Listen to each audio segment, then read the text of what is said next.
At dahil lupiho ngayon, pumasyal ho yung mga pinsan ko galing Bulacan. At dini na ho kami nag-almusal sa bukid. Pagka-uwi ng bayan, ayan, nagbasaan na sila.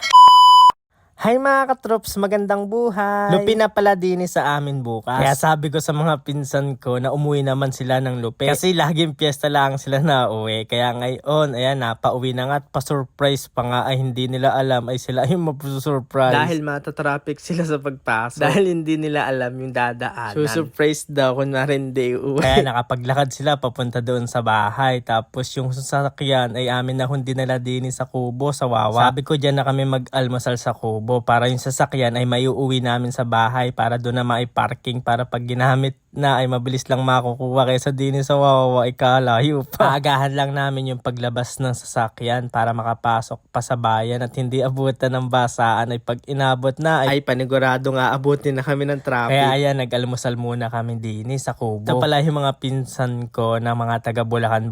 Unang beses lang ho nila makakaranas ng lupi din sa amin sa Lumban, Laguna. Ay uuwi din ho sila mamayang gabi kaya sabi ko ay tara mag-almusal muna tayo doon sa kubo. Ay paniguradong pag hindi nakapunta din ng umaga ay hindi na makakapunta ng hapon dahil busy na mamaya. Nang biglang nagkaayaan sila mamandaw kasama yung aking kapatid na si John Mags. Kasama naman nila yung kapatid ko kaya hindi na ako sumama. Sabi ko nga sa kanila yung unang boborat lang yung kanilang pandawin para makadaan pa kami mamaya. Kaso ay mukhang napasarap sila sa pagbabangka dahil lumabas pa sila ng lawa at naligo. Kaya sabi ko doon sa mga pinsan ko ay mauna na silang umuwi. Mag-tricycle na lang dahil yung mga driver nila ayun naliligo pa doon sa lawa. Bago muna sila umuwi ng bayan, ayan, naggala muna din sa dulo at nagpainit. Habang iring apat ay napapasarap sa pagpapandaw. Kaya nagpicture muna kami diyan bago magbasaan mamaya. Kami nang iiwan yung apat dahil nandun pa sila sa lawa. Kaya ayan, magta-tricycle na kami pa uwi. Bahala na sila kung makakalusot. Sa palagay ko naman ay hindi na sila makakalusot at kaya ayan, magmumotor na yan. Bago makarating ng bayan, ayan, basa na kami mga katrops. Kaya ayan, lumabas na kami para makipagbasaan na din. Yung mga bata ay may mga water gun. Ako okay na sa akin yung kahit isang tabo lang. Buong Lumban ho ang nagse-celebrate ng lupi. Ito talaga yung paglalaanan mo ng leave. December pala.